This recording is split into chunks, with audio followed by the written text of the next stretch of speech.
दिल्लीमध्ये काल संध्याकाळी 7 वाजायच्या अगोदर जो एक ब्लास्ट झाला, तो एक बॉम्ब ब्लास्ट होता, हे आता जवळ-जवळ सिद्ध झालेले आहे.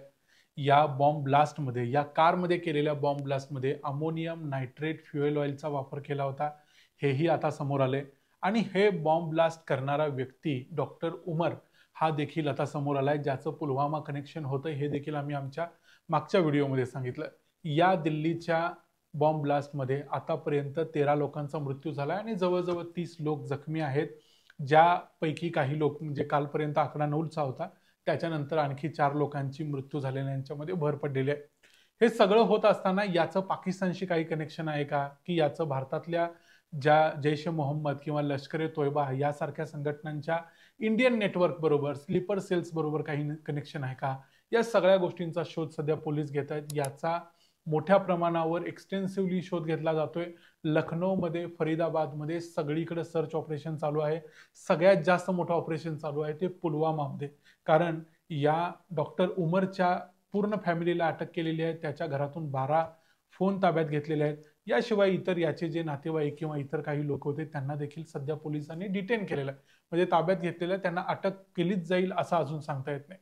ही कार दिल्लीमध्ये आली कशी याच्याबद्दलचे थोडे अपडेट आता आलेले आहेत. त्याच्यामध्ये असं सांगितलं जातं की सकाळी म्हणजे सकाळी 8च्या सुमारास फरीदाबादकडून ही गाडी 8 वाजून 4 मिनिटांनं बदरपूर टोल नाक्यावरून दिल्लीमध्ये प्रवेश केला या गाडीनं. त्यानंतर लगेचच थोड्या अंतरावर ओखलामध्ये या गाडीनं पेट्रोल टाकलं 8 वाजून 20 मिनिटांनी. त्यानंतर ही गाडी आणून लाल किल्ल्याजवळच्या पार्किंग एरियामध्ये 3 वाजून 19 मिनिटांनी पार्क केली. म्हणजे या गर्दीच्या टाइम पर्यंत जवळजवळ पुढच्या 3-3.5 तासासाठी गाडी फक्त पार्क करून ठेवली होती. त्या काळात एक्सप्लोजन झालं नाही.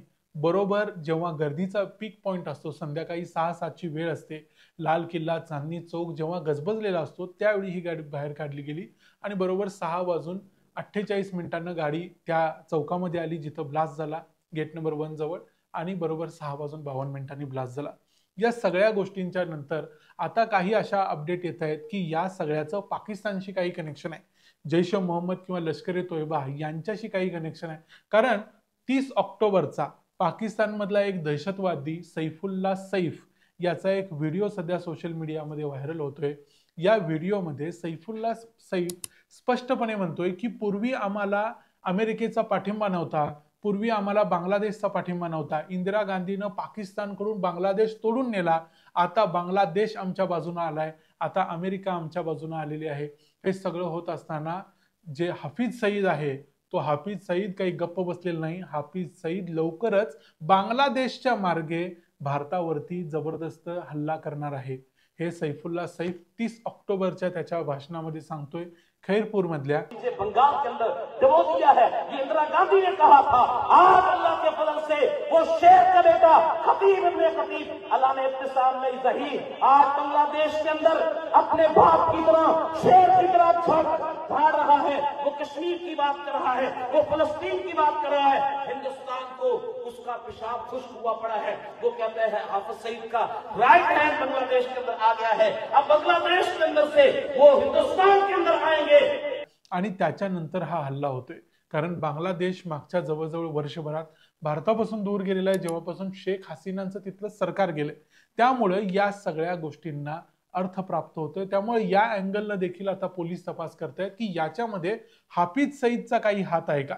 पाकिस्तान कितीही म्हणत असला की हाफिज सईद याच्या मागे नाही आहे, पाकिस्तानमध्ये हाफिज सईदला अटक करण्यात आलेली आहे, असं जरी असलं आणि हाफिज सईद ओपनली फिरतोय आणि तो हे सगळे अटॅक्स देखील प्लॅन करतोय, हे आपल्या सर्वांना माहिती आहे.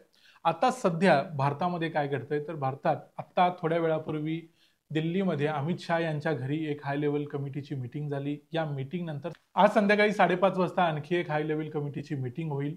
त्यानंतर देखील अनेक गोष्टी स्पष्ट होतील, समोर येतील. यामध्ये पाकिस्तानचा काही अँगल आहे का, की हे जे काही ऑपरेशन होते ते संपूर्णपणे भारतातल्याच लोकांनी, भारतातल्याच दहशतवाद्यांच्या स्लीपर सेल्सनी घडवून आणलं होतं.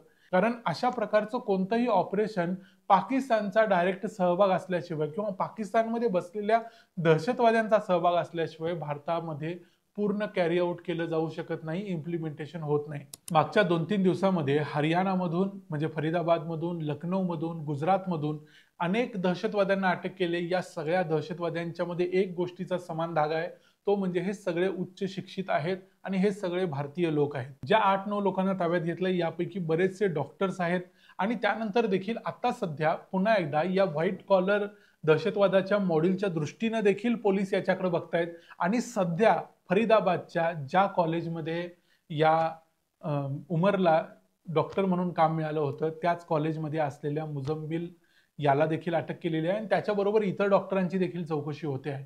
फरीदाबादमध्ये मोठ्या प्रमाणात ऑपरेशन होते आणि लखनौमध्ये देखील ऑपरेशन होते, कारण लखनौमधून देखील काही RDX किंवा इतर स्फोटकं ताब्यात घेण्यात आली होती. गुजरातमध्ये देखील अशा पद्धतीचं ऑपरेशन होते. संपूर्ण देशामध्ये सध्या हाय अलर्ट जाहीर करण्यात आलेला आहे. विशेषतः जी मोठी महानगरं आहेत मुंबई, दिल्ली, कोलकाता किंवा चेन्नई या शहरामध्ये विशेष हाय अलर्ट जारी करण्यात आलाय. त्यामुळं तुम्ही आपलं काही महत्त्वाचं काम असेल तरच घरातून बाहेर पडा, अन्यथा सगळीकडे सध्या धोका आहे. कारण जवळजवळ 2900 किलो एवढी स्फोटकं जप्त केलेली आहेत. अजून किती स्फोटकं पोलिसांच्या हातात आलेली नाहीत याची आपल्याला कल्पना नाही. आणि हे संपूर्ण नेटवर्क जर तुम्ही बघितलं तर यामध्ये दिल्लीशी संबंध आहे, उत्तर प्रदेश आहे, गुजरात आहे आणि काही दिवसापूर्वी महाराष्ट्रातल्या कोंढवामध्ये देखील अनेक लोकांना अटक करण्यात आली होती, ज्यामध्ये देखील उच्च शिक्षित लोक होते. त्यामुळे या सगळ्यांचा कुठेतरी इंटरलिंक लागते असं पोलिसांना वाटतंय. त्यामुळे संपूर्ण एक नॅशनल लेवलवरती हा एक प्लॅन करायचा विचार चालला होता काय, आणि जर अशा पद्धतीनं जसा हा घाई गडबडीमध्ये एक हल्ला करण्यात आला, कारण बाकी सगळे दहशतवादी सापडले तर काय करायचं, किंवा सगळी स्फोटकं हातातून गेली तर काय करायचं, म्हणून डॉक्टर उमरनं अचानकपणे हा हल्ला घडवून आणला. कारण सगळ्यांनाच अटक झाली तर काहीच इम्प्लिमेंटेशन होणार नाही. त्यामुळे अशा पद्धतीचे काही हल्ले अजून देखील होऊ शकतात. अजून देखील अशा पद्धतीनं हेस्टिली इमर्जन्सीमध्ये जे काही आपल्या हातात आहे ते पोलिसांना सापडायला नको म्हणून एखादा हल्ला होईल, अशा पद्धतीचे देखील काही सोर्सेसचं म्हणणं आहे. त्यामुळे थोडीशी काळजी प्रत्येकानं घ्या. दिल्लीच्या हल्ल्यात बळी पडलेल्या मृतांना आणि जे जखमी आहेत त्यांच्याबद्दल आम्ही सद्भावना व्यक्त करतो.